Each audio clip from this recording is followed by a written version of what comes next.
క్రీస్తునాథుని యందు మిక్కిలి ప్రియ సహోదరి సహోదరులారా, నేను జర్మనీ దేశంలో పనిచేసేటువంటి ఒక గ్రామానికి వచ్చాను. ఈ రోజున వచ్చినప్పుడు ఈ సిలువను చూసి ఆగమని చెప్పాను. నాకు సహాయం చేసేటువంటి ఆ యొక్క వ్యక్తిని, ఆయన కారులో నేను వెళుతున్నాను.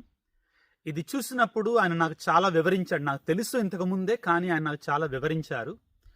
ముఖ్యంగా మొదటి ప్రపంచ యుద్ధంలో, రెండవ ప్రపంచ యుద్ధంలో కుటుంబాల నుంచి మరణించినటువంటి వారి కోసం ఇటువంటివి ముఖ్యంగా వ్యవసాయదారులు నిర్మిస్తారన్నమాట. నిర్మించి వారిని జ్ఞాపకం చేసుకోవడానికి వారి పేర్లు ఇక్కడ రాస్తారు. వారి జ్ఞాపకార్థంగా ఇటువంటి, ముఖ్యంగా కథోలికులు ఇటువంటి చక్కని స్మారక చిహ్నాలను నిర్మిస్తారు. వాళ్ళకి ఆ రోజుల్లో చాలా ఎక్కువ విశ్వాసం ఉండేదన్నమాట. వాళ్ళ పేర్లు మీకు చూపిస్తాను. ఇప్పుడు మీ అక్కడ దగ్గర తీసుకుని వెళ్ళి, అదేవిధంగా ఆ డేట్లు కూడా మీరు చూస్తారు. వాళ్ళు మరణించినటువంటి వాళ్ళ యొక్క పేర్లు, వాళ్ళ డేట్లు. ఇది వాళ్ళ పొలం, వాళ్ళ స్థలం. కాబట్టి ఇదంతా కూడా వ్యవసాయదారి కుటుంబం. ఒకసారి ఇటు చూస్తే కన్సిబిట్ దీస్ సైట్ ఆఫ్ సాయిగన్. యా, ఇప్పుడు చూస్తే అంతా వ్యవసాయదారులు. మన దగ్గర మొక్కజొన్న కండలు ఉంటాయి కదండి, ఆ మొక్కజొన్న కండలకి సంబంధించినటువంటి ఇది ఇక్కడ చూస్తే ఇంకా మీకు క్లియర్గా అర్థమవుద్ది. దగ్గరలో ఉంది మొక్కజొన్న కండలు, ఆ పొలం అనమాట. అయితే ఇక్కడ మొక్కజొన్న కండలు తినటానికే వాడరు. ఇక్కడ పెట్రోలు, కార్లకు బెంజిన్ అంటారు, దాన్ని తయారు చేయడానికి కూడా వీళ్ళు వీటిని బాగా పెంచుతారనమాట. సో ముఖ్యంగా నన్ను ఆకర్షించింది స్మారక చిహ్నం, దేవునికి వారి కేటాయించినట్టు ఈ ప్రదేశం. ఎందుకో మీకు కూడా చూపించాలని ఆశ కలిగింది. ఇప్పుడు నేను మిమ్మల్ని లోపల తీసుకుని వెళ్తాను. ఆ డేట్స్ అనేది అక్కడ రాసి ఉందన్నమాట. వి రూన్ ఆల్ ఇన్ గాటెస్ హ్యాండ్. మనందరం కూడా దేవుని యొక్క చేతుల్లో ఉన్నాం, ఆయన సన్నిధిలో ఉన్నాం.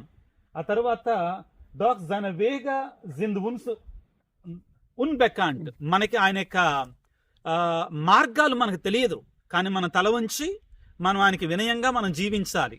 కింద మన యేసుస్ వామ్హేట్స్, అంటే యేసువా మా మీద కనికరాన్ని చూపించి మరణించినటువంటి వారి కోసం ప్రార్థన చేయటం చాలా చక్కగా ఉందండి. మీకు చూపిస్తాను, దగ్గర తీసుకెళ్ళి. అప్పుడు కూడా నేను మీకు వివరించడానికి ప్రయత్నం చేస్తాను. ఇది చూపించడానికి నేను చాలా సంతోషిస్తాను. ఇటువంటివి ఈ వ్యవసాయదారి ప్రాంతంలో చాలా ఉంటాయండి. వాళ్ళ కుటుంబాలలో మొదటి ప్రపంచ యుద్ధం, రెండో ప్రపంచ యుద్ధంలో చనిపోయినటువంటి వారి కోసం ఇటువంటివి వాళ్ళ పొలాల్లో ఇలా పెడతారు. ఇలా రోడ్డు ప్రక్కన వెళుతున్న సమయంలో ఆగి అక్కడ ప్రార్థన చేసుకొని వెళతా ఉంటారు. మిగిలిన విషయాలు మీకు ఇంకా ఎక్కువ తెలియజేయడానికి ప్రయత్నం చేస్తాను నెక్స్ట్ వీడియోస్ లో కూడా. Thank you, God bless you. ఇటువంటి పవిత్రమైనటువంటి స్మారక స్థలాలని, పవిత్రమైన మందిరాలు కానీ లేకపోతే శిలువ స్వరూపాలను కానీ మరణించినటువంటి వారి కోసం మాత్రమే కాదండి. వారి యొక్క ఆ వ్యవసాయ క్షేత్రంలో కొన్నిసార్లు వాళ్ళు అలా నిర్మిస్తారు భక్తితోటి. ఆయన నాకు వివరిస్తున్నారు, అక్కడ మొదటి ప్రపంచ యుద్ధంలో మరణించినటువంటి వారు, రెండవ ప్రపంచ యుద్ధంలో మరణించినటువంటి వారు, వారి పేర్లు, ఆ మరణించినటువంటి తేదీ లేకపోతే సంవత్సరం కానీ అక్కడ రాయబడి ఉన్నాయన్నమాట.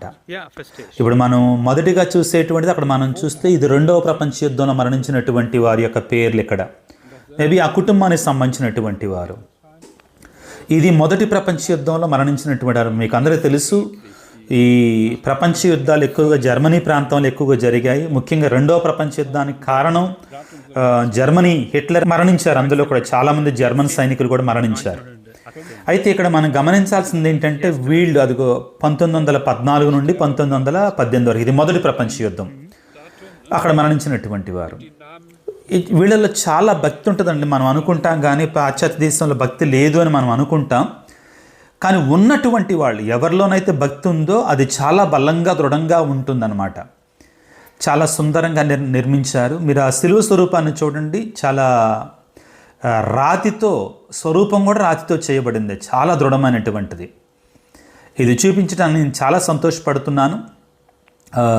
God bless you. దేవుడు మిమ్మల్ని దీవించుగాక. ఆమెన్.